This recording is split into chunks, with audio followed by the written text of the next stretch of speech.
Hey, I'm Jamie. So, started a new project, and again, I'm kind of can't believe I'm saying this.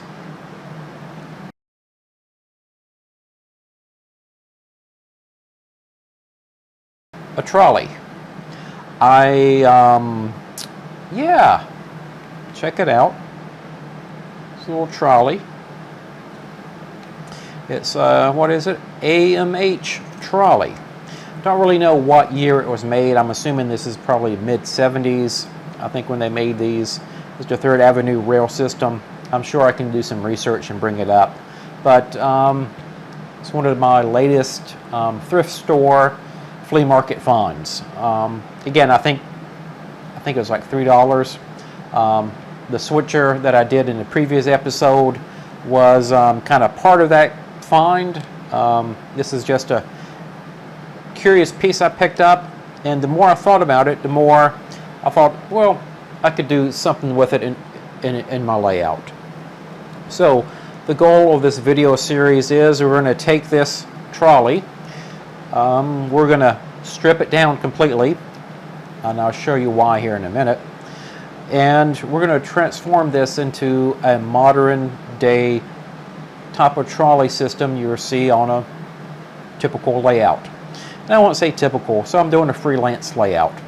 And part of the idea behind the layout is completely that, you know, there's cars, but cars are super expensive.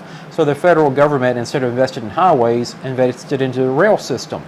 That means your local municipalities, how it kind of used to be, would have trolleys that ran around to service the communities. So I thought this would make an interesting little project that we're actually going to strip down and paint the town colors of Beaufort, North Carolina. You can look up online, maybe I'll put it in this video. Yeah, here's the flag of Beaufort. I'm going to use those colors and incorporate it into this trolley, and I'm going to give it a name, something like the Beaufort Transit Authority or Beaufort Traction Company. Haven't really decided just yet, but we'll get to that. So a couple other things is we're going to get rid of the, and my mind just kind of goes blank here, the pickup wire mechanism. It's not going to fit into the layout, so my story is that, you know, part of the re-industrialization of the train system basically had the trolleys now are rechargeable. Again, my whole layout, again, is a freelance layout. It was an interesting kind of story I'm kind of developing as I go. I actually got the story pretty well developed. And one of the things is that old things are just kept around for long amount of time because there was no mass production. So because there are no mass production, there's a high demand for inventive or creative ways to keep things running. And one of the ways is going to be basically on the trolley system is, you know, they are kind of silent. They have their own power packs within them. So think of it as, I guess, a modern day electric car. So on the trolley houses, they're actually charging stations for the trolleys, which they charge their batteries and then go out and serve the public. So that's kind of how I'm getting by not having overhead wires. The I think cantilever system. All right, again, English is not my first language. So here's the trolley. Again, it's a AMH $3 find, and right away there's some issues with it. You can see the internal glass here is kind of broken. A lot of paint chips. This mechanism here is completely gone. At first, believe it or not, I kind of thought there should be a door there. Actually, turns out there's not. That's just how it's made. It does look like it has some bottom pieces that are broken. A lot of dirt to it. It looks like it was used. I've seen worse. There's no major damage to the body, which is a good thing. And what I'm visualizing with the project is we're going to take the trolley, we're going to do a little test run with it to make sure does it actually work or not.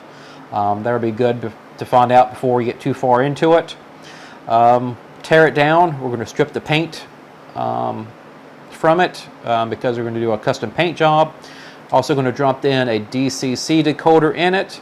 I kind of envision up front here having some type of name type plate to give some idea of where the trolley's heading to, what streets, what sections it serves, things like that. It's going to be illuminated. I'm thinking about also illuminating the inside of it with the options on the DCC decoder, and actually routing it so that the front headlight and the rear lights work on it. So right off the bat, we're looking at what probably a 4-function DCC decoder that will drop into it. So nothing major. And again, I'm cleaning this up, redoing it, and I think that's kind of like the major things. Yeah, getting rid of this. Oh yeah, we definitely need, I don't know the exact trolley term for it.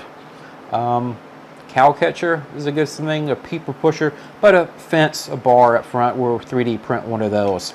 And I think that will make it look more like this is a modern day trolley that would serve its purpose. So that's my plan for the next few episodes. And yeah, if you haven't already, subscribe to the channel. And we're going to start on the next episode of this, which is basically a test run and seeing what we have with it to see if there was a good $3 investment or not. I mean, how could it not $3? But still, let's see if it's actually worth doing the upgrade. All right, again, subscribe to the channel, and until next time, I hope you guys have a great day, and I'll talk to you soon. Bye.